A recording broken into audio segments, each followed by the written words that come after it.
नमस्कार मित्रमैत्रिणींनो, आज मी तुम्हाला दाखवणार आहे सुरणाची भाजी. सुरण हे जमिनीत असतात, त्यामुळे ते ह्या सीझनमध्ये काढले जातात. तर कुकरमध्ये तेल घेतलं आहे, त्यात कढीपत्ता, जिरा, मोहरीची फोडणी घेतली. कुकरमध्ये का शिजवते तर सुरण हा चिवट असतो शिजण्यासाठी, कुकरमध्ये पटकन शिजला जातो. आता यावर कांदा टाकणार आणि कांदा पूर्ण लाल बुंद होईपर्यंत परतवून घ्यायचा आहे.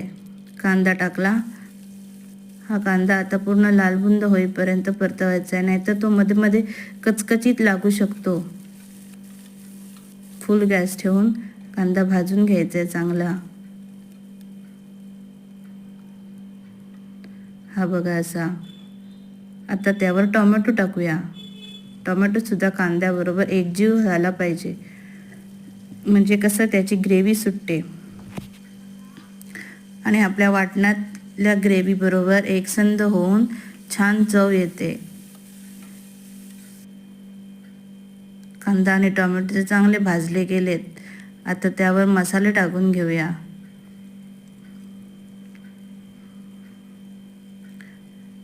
मसाले कोकणात किंवा मालवणात पूर्ण घरच्या घरी मसाले बनवलेले असतात, विकतचे मसाले नसतात.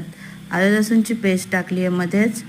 घरगुती मसाला, मालवणी मसाला एकदम छान असतो. तो एकतर 20 काय 25 स्पायसेसनी बनलेला असतो. त्याचा स्वाद एकदम भारी असतो. मालवणी लोकांमध्ये प्रत्येकाच्या घरामध्ये हा मसाला असतोच. असा मसाला टाकला, त्यावर नंतर हळद टाकते. पाणी टाकलं थोडंसं, कारण मसाला करपू नये. करपला की जेवणाचा स्वाद आहे ना, तो हे होऊन जातो, खराब होऊन जातो. म्हणून लगेच मसाला किंवा काही तेलावर टाकलं तर लगेच पाणी तरी टाकावं. हळद टाकून घेते आणि मिश्रण मिक्स करून घेऊया. हे बघा असं छानपैकी एकजीव झालेला आहे. आता त्यात वाटण टाकते.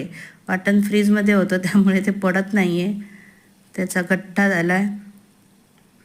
हे बघा, हे मालवणी वाटण, ज्याचा व्हिडिओ मी अगोदरच तुम्हाला शेअर केला आहे.